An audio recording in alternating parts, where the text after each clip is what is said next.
The girl heard the guard speaking in German and warned the millionaire not to get in the car. Edgar Lozoya was about to get into that car when a child's voice made him stop. "Sir, don't get in!" the girl shouted, running toward him with wide-open eyes.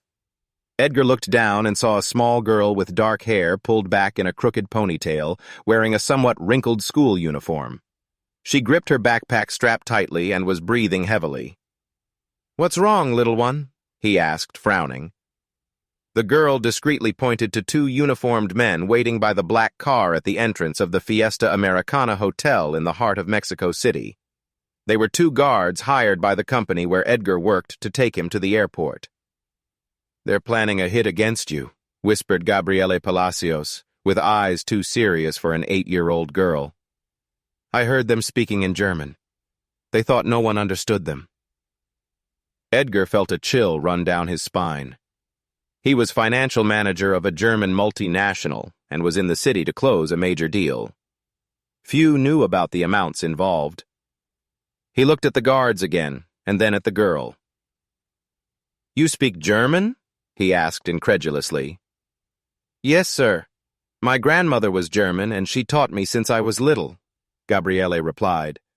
"They said they're going to divert the route and steal the documents you're carrying. They talked about Die Dokumente and Der Plan. I understood everything." Edgar felt his heart racing. In the folder he was carrying were million-dollar contracts and confidential information that could ruin not only his career, but the entire company operation in Mexico. "How do you know I'm the one they want to rob?" "Because they repeated your name, Edgar Lozoya, and said you were in room 412, the girl explained. "I was waiting for my mom on the corner when I heard them. She works in housekeeping at the hotel. I had to warn you." At that moment, one of the guards signaled that it was time to leave. Edgar took a deep breath and made a quick decision. "What's your name?" "Gabriele Palacios." "Gabriele, I need you to stay here with me for a moment. Don't leave my side." The girl nodded seriously. Edgar turned toward the guards. "There's been a change of plans. I'm going to take a taxi. You can return to the company." The two men exchanged quick glances. "Mr. Lozoya, we were assigned for your security. It's not protocol to use public transportation." "I'll take responsibility. You can go." After a few seconds of tension, the guards got in the car and left. Edgar let out his breath. He looked at Gabriele, who remained by his side, small but brave. "You may have saved me from something very serious. Where's your mother?" Gabriele pointed to a woman coming out the side door of the hotel in a maid's uniform. The woman was young, with the tired face of someone who works too much. Seeing her daughter next to a man in a suit, she hurried over, worried. "Gabriele, what's going on?" asked Veronica Palacios, pulling her daughter toward her. Edgar stood up and extended his hand. "My name is Edgar Lozoya. Your daughter just prevented me from falling into a very dangerous trap. She warned me about a hit they were planning against me." Veronica looked from her daughter to the man, confused. "Gabriele, what did you do?" "I just warned him about what I heard, Mom. They were speaking in German and planning to steal his documents." Veronica covered her mouth, frightened. Edgar tried to calm her. "She did the right thing, ma'am. Thanks to Gabriele, I avoided a big problem. I need to thank you somehow." "You don't need to thank us for anything, sir. We're glad you're okay." Edgar looked at mother and daughter. There was something about them that deeply moved him. The girl's bravery, the mother's humility. "Please, at least accept dinner as thanks." Veronica hesitated, but Gabriele tugged at her mother's uniform sleeve. "Can we, Mom? I'm hungry." The mother smiled. "Okay, but only if it's not a bother." "No bother at all. It's the least I can do." The taqueria was on a quiet side street. It was a simple place with plastic tables, but the smell of warm tortillas and grilled meat was welcoming. "So, Gabriele," Edgar began while they waited for the food. "How did you learn German so well at only 8 years old?" The girl's face lit up. My grandma Ingrid came from Germany when she was young. She taught me since I was very little. We only spoke in German when she visited us. She said that learning languages would open doors for Gabriele, Veronica completed with a sad smile. My mom passed away 2 years ago, but she left that gift to my daughter. I'm very sorry for your loss, but your mom was right. Today, that knowledge saved the situation. Veronica looked at her daughter with pride. Gabriele has always been smart. She notices things most people don't see. I just paid attention, Mom. You always say to be aware of what's happening around me. And you, Mr. Edgar? Gabriele asked. Why did they want to steal your documents? Gabriele, don't be nosy, Veronica gently reprimanded. No, it's fine. I work with international business, Gabriele. Sometimes there are people who want important information to make money improperly. Edgar observed mother and daughter and saw in them something he had lost long ago. Lightness, true connection, simplicity. His life was full of meetings, trips, contracts. He had no close family. Do you work every day at the hotel? He asked, wanting to know her better. 6 days a week. I rest on Sundays. Veronica replied. It's tiring, but it's honest work. I can pay the rent, Gabriele's school, and the basics. And Gabriele's father? Veronica became serious. He left us when Gabriele was 2 years old. We have no contact. It's just the two of us. Edgar felt a pang of admiration. Raising a daughter alone, working hard every day, and still maintaining dignity was something worthy of recognition. You're a brave mother. Gabriele is very lucky to have you. I'm the lucky one to have her. When they finished, Edgar paid the bill and accompanied them to the bus stop. Goodbye, Mr. Edgar, the girl said before getting on with her mother. Goodbye, Gabriele. Take good care of your mom. Veronica smiled from the window, and Edgar stood there until the bus disappeared.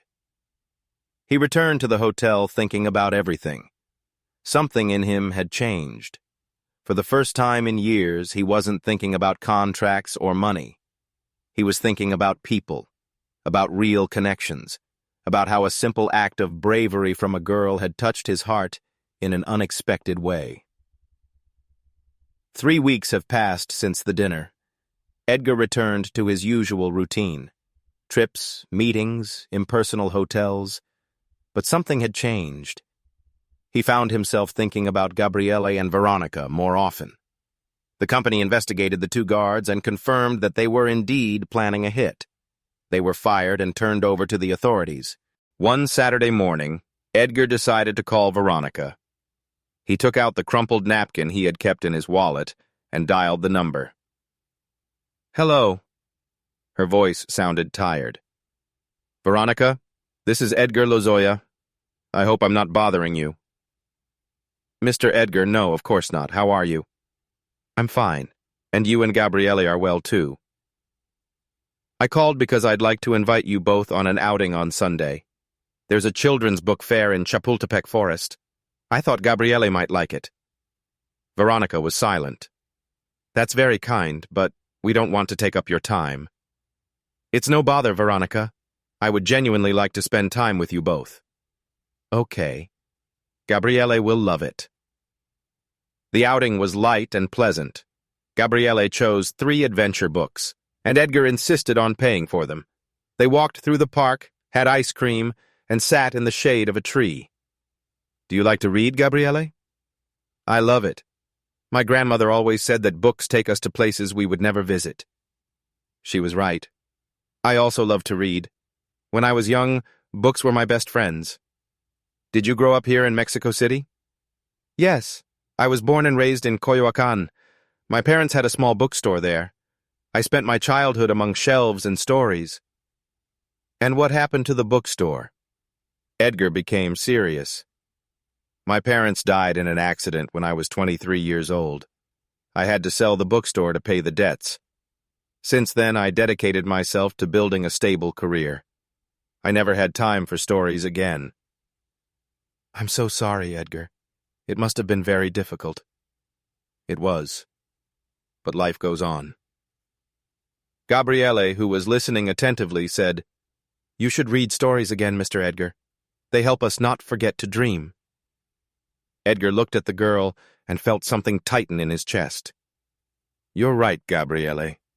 I think I forgot to dream a long time ago." When the sun began to set, Edgar took them back home.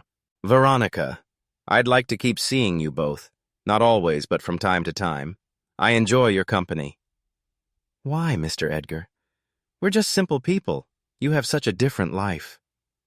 "That's exactly why. You remind me of what's important. You remind me who I was before I got lost in work." Veronica hesitated, but nodded. "Okay, but stop calling us ma'am and sir. We're friends now." Edgar smiled. "Yes, we are." In the following months, Edgar began visiting Veronica and Gabriele regularly. He took the girl on outings, helped with homework, and gradually became part of their routine. Veronica began to relax. She saw how genuine Edgar was. But Edgar had a secret he hadn't revealed yet. He was beginning to feel something more for Veronica. It wasn't just friendship or gratitude. It was something deeper. And that scared him. It was a rainy August night when Edgar finally found the courage to invite Veronica to dinner. Just the two of them.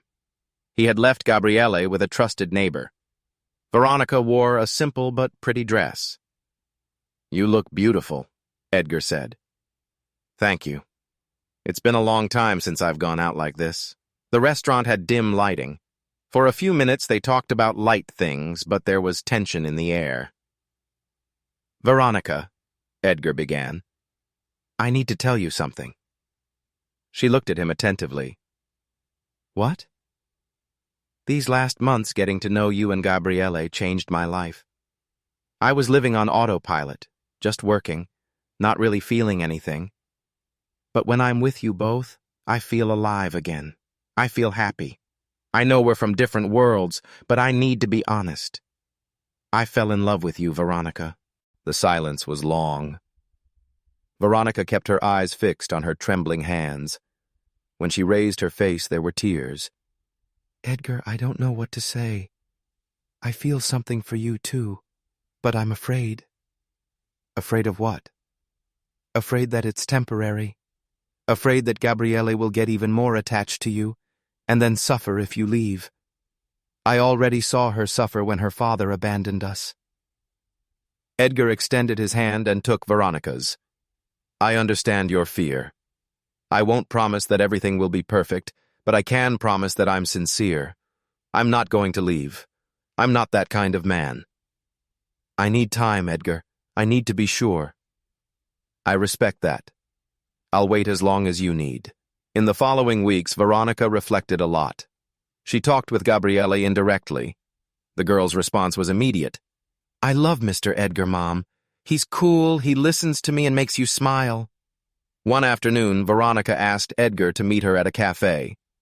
"I thought a lot about what you said. I have feelings for you, Edgar. You're a good man. But I need you to understand one thing. Gabriele is always first. If you enter our lives, you have to be ready to be a constant presence." "I understand completely. I promise I'll be present, not just when it's convenient, but always. You two are important to me." Veronica took a deep breath and smiled. "Then, I think we can try." Edgar felt a wave of relief and happiness. 6 months had passed since Edgar and Veronica decided to be together. The lives of the three had changed beautifully. Edgar now spent weekends with them. Gabriele was radiant. She found in Edgar the father figure she never had. But one afternoon, something changed. Veronica received a call from an unknown number. "Hello?" "Veronica, it's me, Ramiro." Her heart froze. Ramiro Salazar, Gabriele's father, the man who abandoned them almost 7 years ago. "What do you want?" "I know you didn't expect it at my call, but I'd like to see you and see Gabriele." "Are you serious? After all these years you show up and want to see the daughter you abandoned." "I know I screwed up. I was young, I was scared. but I've changed. I want to make up for lost time. Make up? You have no idea what we went through, the nights Gabriele cried asking about you. I know I can't erase the past, but I can try to be better. Please, just give me a chance. Veronica hung up without answering. That night she called Edgar and told him everything. What do you want to do? I don't know, Edgar. Part of me wants to send him away, but another part thinks about Gabriele. Doesn't she have the right to know her father? Gabriele has the right to have people who truly love her in her life. And that man abandoned her. What if he really changed? Whatever you decide, I'll be by your side always. After a week, Veronica decided. You can see Gabriele, but with conditions. It will be in a public place. I will be present the whole time. If I notice you doing anything that could hurt her emotionally, you're out of her life forever. Understood. Thank you, Veronica. The meeting was brief and awkward. Ramiro tried to talk with Gabriele, but the girl was withdrawn. She soon asked to leave.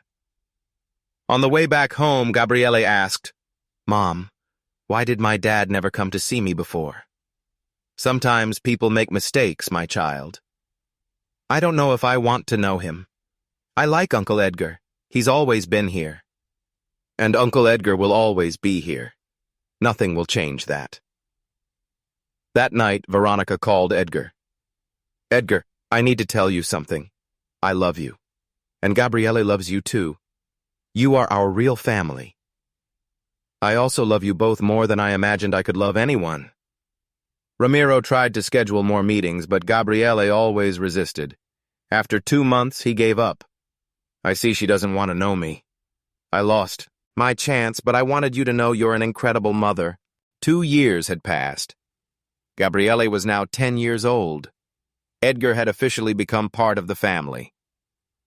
It was a Saturday morning when Edgar woke up with certainty. He knew what he had to do. He called Veronica. You and Gabriele are free this afternoon. I want to take you to a special place. When Edgar arrived, Gabriele ran to hug him. Uncle Edgar, where are we going? It's a surprise, Princess. He drove to Coyoacan. When they stopped in front of a small, remodeled bookstore, Veronica opened her eyes wide. Edgar, what is this? The bookstore was beautiful, with shelves full of books and an area with cushions for children. There was a sign that said, Libreria Ingrid. Edgar, did you open this? He nodded.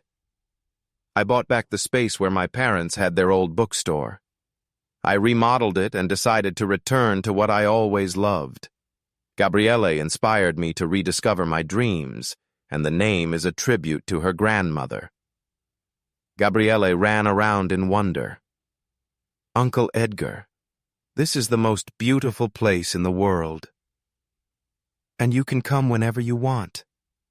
Veronica approached with tears. It's beautiful, Edgar. It's perfect. Actually, I'm not finished yet. There's one more thing. Edgar led Veronica to the cafe in the back. Veronica, when I met you both, I was living an empty life. You taught me what really matters. You gave me a family I didn't know I needed. He knelt down and took out a small box. Will you marry me? Do you want to build a life with me and with Gabriele officially as a family? Veronica couldn't stop crying. Yes. Yes, I do. Edgar put the ring on her finger. Gabriele ran toward them. What happened? Uncle Edgar just asked me to marry him and I said yes. Gabriele screamed with joy. Now you're going to be my real dad? If you want, Princess, I'd love to be your dad. I want. 3 months later, Edgar and Veronica got married in a simple ceremony, with Gabriele as flower girl. They moved to a cozy house near the bookstore. Veronica stopped working at the hotel and began helping Edgar at the bookstore. Years later, when Gabriele was already a teenager, She was helping to organize when she found Edgar reading. "Dad, you never really told me. How did you and Mom really meet?" It was like this. I was about to make a very big mistake, and a brave 8-year-old girl saved me. That girl was you. I remember that day. I thought you were important and needed help. You were right. I needed help, but not the way you thought. I needed a family. I needed love. I needed you both. And we needed you too. The best stories of our lives are not the ones we plan. They are the ones that arrive when we least expect them, disguised as a warning, a simple gesture, a bravery we didn't know we would have. Edgar wasn't looking for a family that day, but a brave girl found him. And sometimes being found is exactly what we need to finally truly find ourselves.